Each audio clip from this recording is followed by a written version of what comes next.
রক্তের সম্পর্ক ছাড়াও পৃথিবীতে আরেকটা মূল্যবান সম্পর্ক রয়েছে, সেটা হলো বন্ধুত্বের সম্পর্ক। প্রত্যেকেরই ছোটবেলা থেকে একটা বেস্ট ফ্রেন্ড থাকে যে তার জীবনের সাথে ওতপ্রোতভাবে জড়িত থাকে। সেই ছোট্টবেলার বেস্ট ফ্রেন্ডকে হারিয়ে ফেলা কখনোই উচিত না।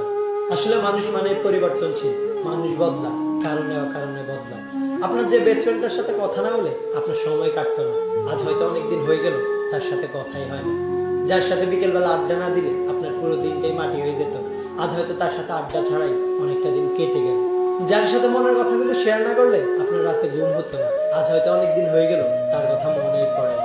কারণ আজ হয়তো আপনি আর আগের মানুষটা নন, আজ হয়তো আপনি সমাজে এক প্রতিষ্ঠিত ব্যক্তি। আপনার এখন অনেক ফ্রেন্ড সার্কেল রয়েছে আপনার লেভেলে, তাই আপনার সেই বেস্ট ফ্রেন্ডটির পরিচয় দিতে আজ আপনি দ্বিধাবোধ করতেছেন। আপনি তার সাথে চলতে সংকোচ বোধ করতেছেন, কারণ আপনার এখন হাই লেভেলের অনেক ফ্রেন্ড সার্কেল রয়েছে। কিন্তু আপনি কি জানেন আপনার ওই বেস্ট ফ্রেন্ডটি আপনার সত্যিকারের বন্ধু? কারণ ছোটবেলার বন্ধুত্ব কখনোই টাকা পয়সা বা স্ট্যাটাস দেখে হয় না, বা একেবারে মনের গভীর থেকে। আজকে আপনার যত ফ্রেন্ড আছে তারা আপনার সাথে বন্ধুত্ব করেছে টাকা পয়সা বা সমাজের অবস্থান বিচার করে, কিন্তু আপনার ওই বেস্ট ফ্রেন্ডটি আপনার টাকা পয়সা বা সমাজের অবস্থান বিচার করে আপনার সাথে বন্ধুত্ব করেনি। সে আপনার সাথে বন্ধুত্ব করেছিল অন্তরের অন্তঃস্থল থেকে। আজকে আপনার এই আচরণ হয়তো ওই মানুষটাকে অনেকটাই বদলে দেবে। মানুষ হারিয়ে গেলে খুঁজে পাওয়া যায়, কিন্তু বদলে গেলে আর ফিরে পাওয়া যায় না। তাই বদলে যাওয়ার আগে মানুষটাকে আগের মতো বুকে জড়িয়ে নিন, না হয় পরে আফসোস করে আর কোনো লাভ হবে না। পরিশেষে শুধু একটা কথাই বলবো, নতুন কাউকে পেয়ে পুরনোকে ভুলে যেও না।